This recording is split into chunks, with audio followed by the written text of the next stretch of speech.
All right, man, peace. You know, brothers, a while ago I saw a very interesting interview between Chad Ochocinco Johnson and, of course, the interviewer who asked him about his financial situation because there had been some reports that Chad Johnson was going through it financially. He was going through some hardships.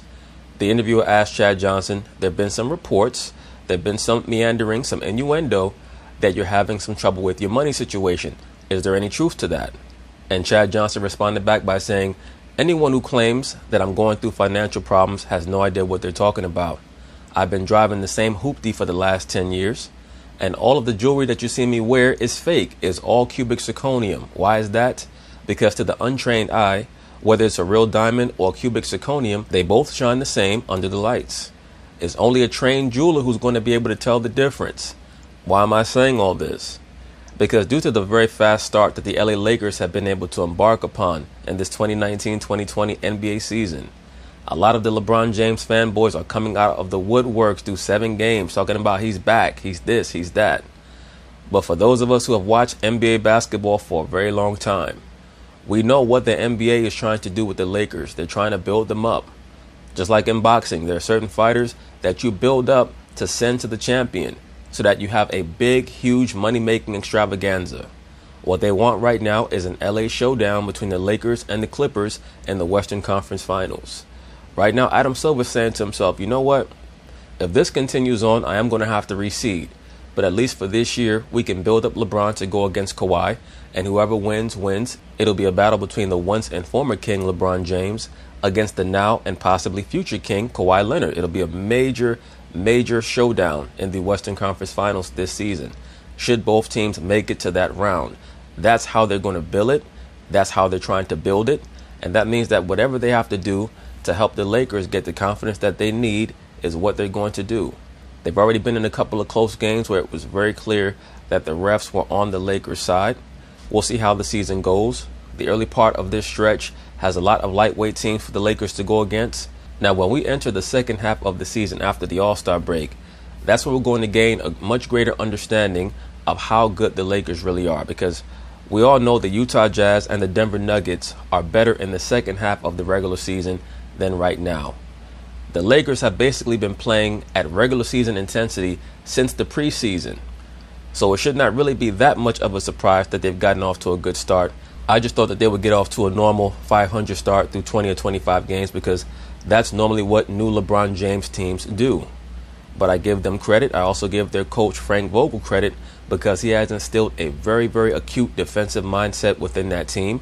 That's another thing that has surprised me. At least through 7 games, they're playing very good team defense. But they are an older team. They're very slow. Let's see how long this lasts. LeBron James, of course, being the front runner that he is going to talk about how his new training techniques in the offseason have brought back his fast twitch muscle fibers and things of that nature. All that's well and good. Let's see what happens in another month or two after the league starts to gain a greater understanding of what the Lakers are trying to do, and when many of these other Western Conference teams get their bearings and start to up their intensity. When it comes to Kawhi Leonard, that's the diamond.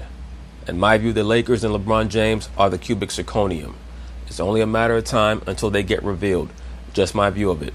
So, of course, they're going to talk about it. I'm going to chime in.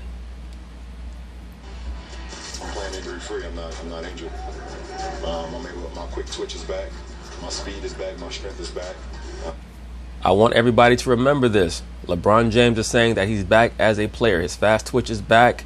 His explosiveness is back. His strength is back.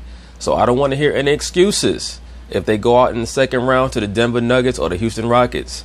I don't want to hear any excuses if and when they get scraped by the Clippers in the Western Conference Finals in 5 games and Kawhi Leonard averages 33, 7, and 7. I don't want to hear any excuses. I don't want to hear LeBron James say, I hurt my hand, my wrist was broken, anything of that nature. Put a lot of hard work into my off season by getting that quick twitch, get my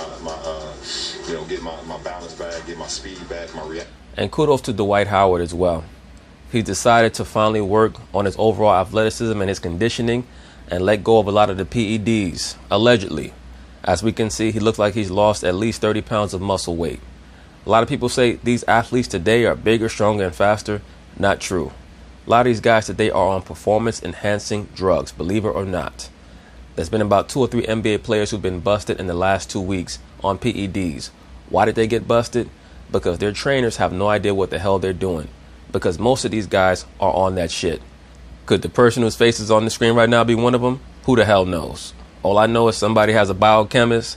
I also know that somebody's name was found on the biogenesis ledger about 5 or 6 years ago. So you be the judge. Back. My mind has always been there, so that's what it's all about. That was King James holding court after finishing with a triple-double against the Spurs on Sunday night. His Lakers are 5-1, sitting atop the loaded West. Max Kellerman. Yeah. Now that should have been a charge. Dude just bulldozed right through LaMarcus Aldridge. Tell me this. Yeah. Is LeBron league MVP so far? Nope. Well, it depends on what you describe as the MVP. If we're going to take a poll of who's been the best player through the first 7 games, then yes, it's probably been LeBron James. He's been exemplary and his team has the best record. But if we're going to talk about who's the best player in the NBA right now, it's Kawhi Leonard. MVP so far is Kawhi Leonard. LeBron has another league MVP caliber player who's been playing like it on his team. Who's that? In AD. And the whole team's been playing defense. You know what Kawhi Leonard doesn't have? His MVP caliber player, who's not even as good as AD, but still an excellent player. It's amazing to me that they're talking about MVP chances 7 games into the NBA regular season. We're not even a tenth of the way through the schedule yet. Paul George. And yet they have similar records, similar success, the whole thing. And if you look at LeBron and Kawhi's numbers, LeBron has many more assists because he's more of a point guard. Kawhi's averaging more points, whatever. Otherwise, they have similar kind of rate numbers, although LeBron's not shooting it well this year. But here's the bottom line, Stephen A. And this is why, if it's close, you have to give it to Kawhi. Stephen A., what happened when Kawhi was waiting for LeBron? You know what happened? LeBron took the long way home from school. He's like, we don't need to go down that way. Let's just go. But LeBron, that's an extra 2 miles. No, let's go that way. Because Kawhi is waiting for him. Absolutely. And that's what the LeBron James fanboys, that's what they just don't understand. They're always going to respond back with LeBron's stats. I mean, LeBron's fans are like his girlfriend in high school. Like, the quarterback of the football team, he has the head cheerleader as his girlfriend, and she can read off all his stats from every game. That's how the LeBron James fanboys are. But what are you talking about? LeBron is averaging 38 and 8. He's the first 6'9", 255-pound small forward from Akron, Ohio to ever do that in the NBA. How could you say he's not the best? Long way home from school. You can't beg out of that matchup and really not want it and lose that game. Absolutely, that's my point. The Lakers are like a team that are being built up to be fed to the world champion. It doesn't matter. All of the flashy regular season wins in the world do not matter. It's about what you do in the postseason. Right now, they're trying to build up their confidence as a team. But for those of us who watch their games with a very sharp eye, we understand. Their team is very slow.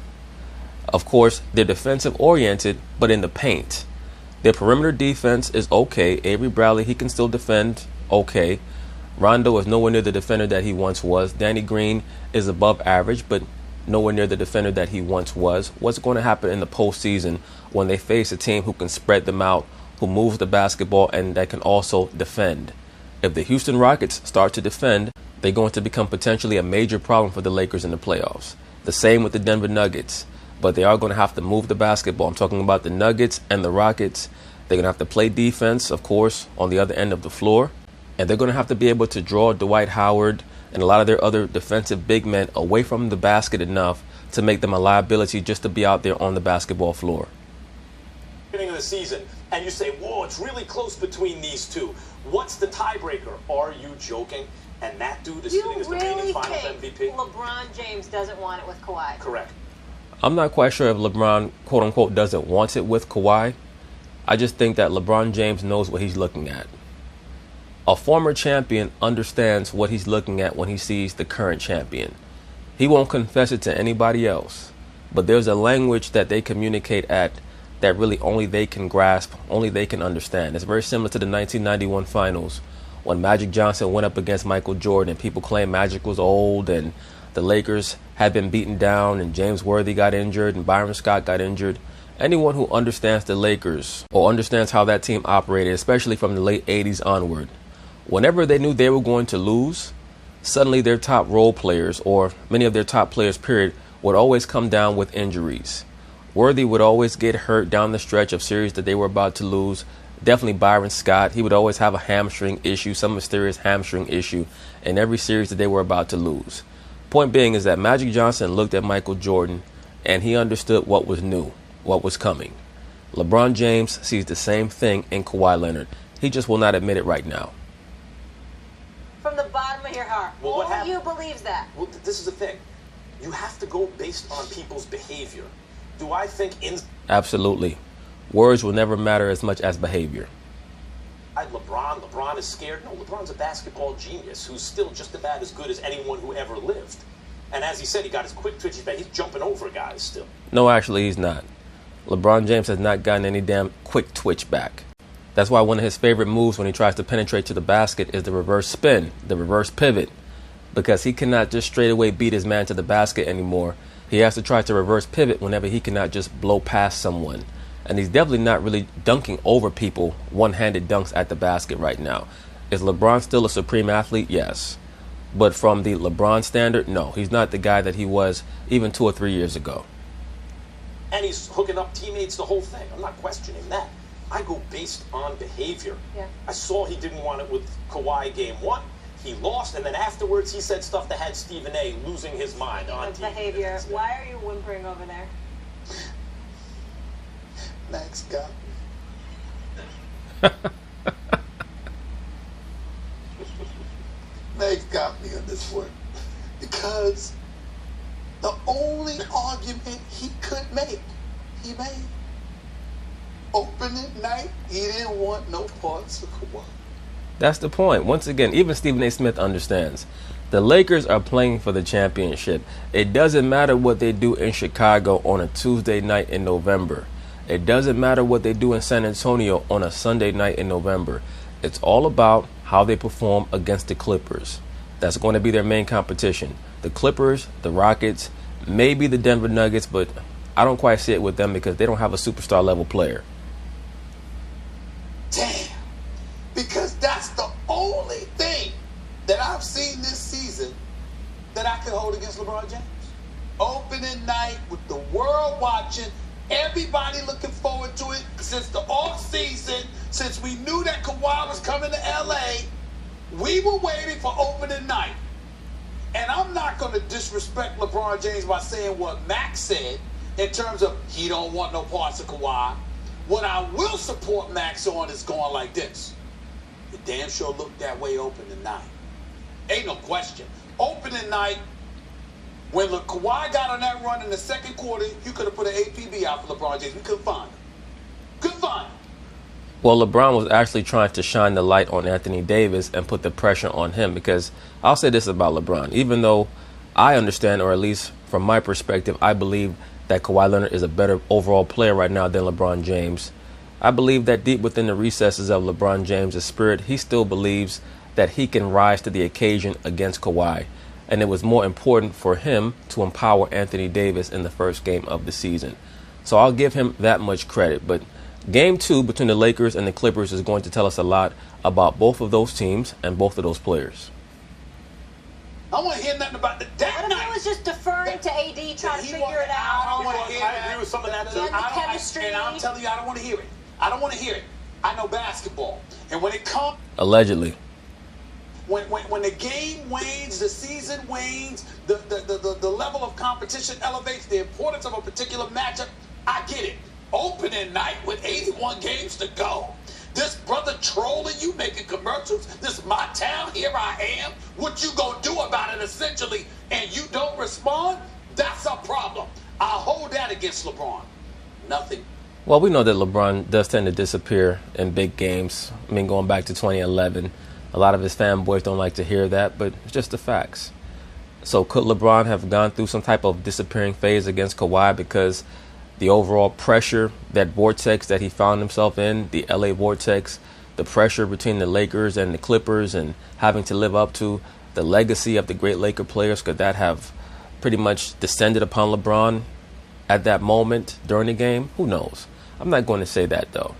I'll just say that LeBron was trying to work AD into the game, and he also understood that he did not want to make it a mano thing with Kawhi in Game 1, because I think that he knows that if he would have came up short against Kawhi trying to go one-on-one, it would have looked even worse than had he tried to resort to team basketball. LeBron loves to resort to team basketball even in moments where he should try to take over, because he can always say if it doesn't work, well, I made the right play. Man's leading the league in assists, averaging 11.2 assists per game.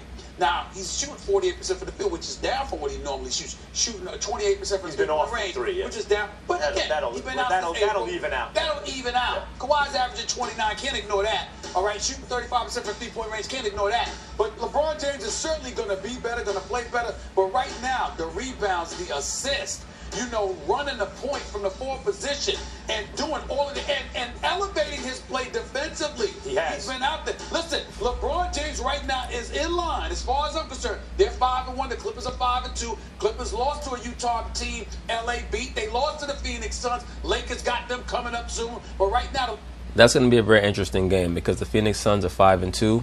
I want to see how they look against the LA Lakers. And that Monty Williams hire was a great hire. I have no idea why it took so long for a team to give him another chance. The New Orleans Pelicans never should have fired him in the first place. Half game better than Kawhi and the Los Angeles Clippers. We'll see what happens. It really doesn't matter. At the end of the day, right now, the way LeBron James has been looking over the last 2-3 games, this brother looks like he's right on track to win MVP. The Lakers look like they're on track to possibly win the chip. And I'm looking at it right now, the collision course that we are all craving. Anybody that knows basketball, anybody that cares about basketball, anybody that loves basketball, this is what you should want. You should want Clippers, Lakers, Western Conference Finals, the Hub, Staples Center. This is what they're on the verge of giving us. LeBron is not disappointing. I'm going to give him major props, but I got to acknowledge the one argument that he makes about Kawhi. I cannot deny based on I opening couldn't night. make that argument if it wasn't close in terms of their overall play otherwise. But Kawhi's averaging almost 30 points. He's doing it efficiently. By the way, also with rebounds and assists, 7 boards, 5 assists, but also 2 steals and a block on average per game. The reason why Kawhi is averaging 29 points, 7 assists, 5 rebounds, or whatever the stats were that Max Kellerman read off, is because the Clippers' offensive scheme is very much more akin to the scheme that was ran by the Chicago Bulls in the early 1990s that allowed Michael Jordan to average numbers around that same area, rather than the scheme that Kawhi is accustomed to playing in out there in San Antonio, where he was barely allowed to pass the basketball. Kawhi's job basically when he caught the basketball was to score, and if he couldn't score, give it to somebody who was going to score. There were very few players on the old San Antonio Spurs who were allowed to hold the basketball and distribute for assists. Tony Parker, Ginobili a little bit, but that was not really Kawhi's role. Because when LeBron decides to play defense and blah, blah, blah, and he's a great defensive player. I think LeBron's an all-time great defensive player when he chooses to play defense. He had Kawhi Leonard on defense. And then, Stephen A., there's this. Why is it really that guys like you and me, other than over the course of their career, LeBron has more value than Jordan because he's played much longer at a high level? Not quite sure about that one. But at their peak, Jordan was better than LeBron. Not only do the numbers say that, but Stephen A. Smith, the real reason is if they're on kind of equalish teams and the money's on the line and it's Game 7, even though Jordan didn't go Game 7, and they played 100 times, you and me don't believe LeBron would get MJ even one time with the money. Well, I would give LeBron James a chance to win certain games against Michael Jordan. He's just not going to win the majority. The line, MJ had but Kawhi Leonard is no MJ. MJ had that thing in him. I'm not claiming Kawhi is MJ. Doc Rivers is going overboard because that's his guy. But Kawhi doesn't care. Like you've made the point before, LeBron. Yeah, he's a Terminator. He's a cyborg. Get on the free throw line at the end of games. LeBron's considering things like, it's a lot to live up to. Kawhi has money from the free throw line now. Kawhi Leonard doesn't have a pulse. All right, I told you that's because he's a Terminator. When Doc Rivers and Jerry West were negotiating with Kawhi, they probably asked Kawhi, are there any specifications that you want in your contract? And Kawhi was like, the phased plasma rifle, the 40-watt range. It was like, I'm sorry, excuse me, is there anything else that you want? The Uzi 9mm.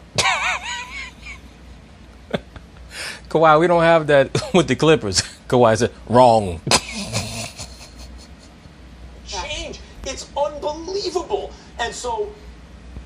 it's close, and they've played head-to-head one time in a high-profile game, and Kawhi's team won, by the way, doing all this without Paul George. You bring up the fact 5-1, 5-2, they lost to Utah, they lost to Phoenix, the Lakers only have the one loss to the Clippers. LeBron has had the services of Anthony Davis the entire season. You're looking at who's also an MVP caliber. You're looking at everything, and I get that, and I also have to take into account Paul George ultimately coming back, because we keep forgetting Paul George is a star. And Paul George is a top 10 player in the NBA. Please keep in mind that last season there was a certain stretch where he was considered the MVP frontrunner. Paul George is a monster himself, and he's going to elevate the Clippers. But I would like to add this. I'm telling you right now, the way LeBron is looking right now, and the way LeBron is looking right now, they're fattening him up for the slaughter. That's how LeBron looks. He looks like someone who's about to go and enter the ring for the final time in his last championship fight. That's how he looks. He looks like he's about to get his ass wazazazuped. He can fool a lot of people, but he cannot fool me. Sorry. He's talking. I like it because I see a man that's... And I'll say this, if the Lakers are able to defeat a fully healthy LA Clippers team, I will have no problem admitting that I'm wrong. But when I look at the Lakers, I see a slow team that's playing at a very intense level right now. They're playing at almost a playoff level of intensity in the regular season. They're an older team, and they're not going to be able to ratchet it up in the playoffs. All right, y'all. I'm back. And by the way, I'm healthy. Let me put a stop to all of this, which is what I wanted him to do opening night. He didn't do it, but because he couldn't. It now, I believe it will continue. I believe that the Lakers are gonna win the chip. You're hoping. I believe. Long as when Kawhi checks in, we don't see from LeBron. Oh, that's right. Man. That's right. And that was before Kawhi knew what he was doing. It better happen. LeBron and Kawhi going to meet at center court. LeBron's going to say, hey, Kawhi, good luck. Kawhi's going to look dead at LeBron and say, is your name Sarah Connor?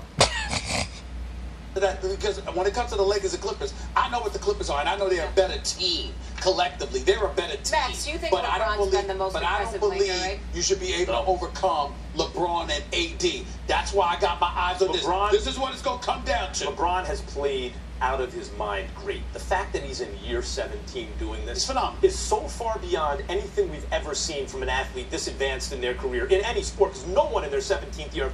Another fake stat. The fact of the matter is that most of the all-time great players did not come into the NBA directly from high school. So when you start talking about who's doing what in his 17th season, that's why they started to utilize the stat of what season you're doing what in to give preferential treatment just to LeBron James, really, but to mostly the high school players who came straight to the NBA, the Kobe's, the LeBrons. They keep trying to show them this favor by saying, look at what they're doing in their 15th or 16th season. There's a big difference between you being 32 or 33 years old in your 16th season as opposed to Kareem Abdul-Jabbar, who was 38. A huge difference. Close to this in basketball. No one. It's amazing. AD has played, you could make an argument he's the MVP. Danny Green has been great. I love me some Danny Green. Oh, we know. If Danny Green ever come up missing, check Max Kellerman's basement first. Dwight Howard is the one that surprised me the most and impressed me the most based on where we... No, that didn't surprise me at all.